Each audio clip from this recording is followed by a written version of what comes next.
দীর্ঘ ১ মাস সিয়াম সাধনার পর আকাশে যখন বাঁকা চাঁদ উদিত হয় তখন মুমিনের ঘরে ঘরে আনন্দের বারতা বয়ে আনে ঈদুল ফিতর। ঈদ মানে আনন্দ, ঈদ মানে খুশি। তবে এই আনন্দ কেবল ব্যক্তিগত নয়, বরং এটি এক পংক্তিতে দাঁড়ানোর উৎসব। ধনী দরিদ্র, রাজা প্রজা ভেদাভেদ ভুলে একে অপরকে আলিঙ্গন করার নামই হল ঈদ।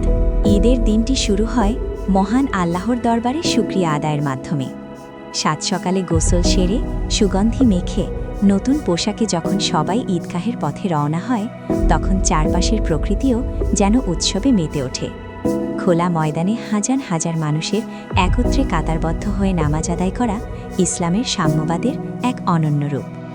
নামাজ শেষে ঈদ মোবারক ধ্বনিতে মুখরিত হয়ে ওঠে আকাশ বাতাস।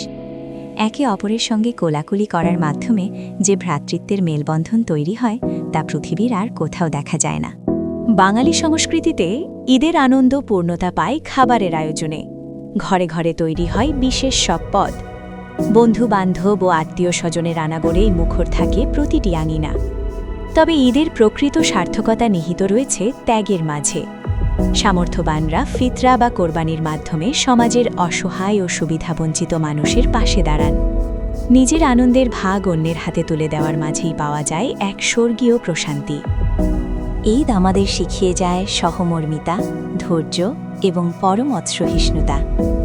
একদিনের এই আনন্দ যেন সারা বছর আমাদের যাপিত জীবনে বজায় থাকে। এটাই হোক আগামীর প্রত্যাশা।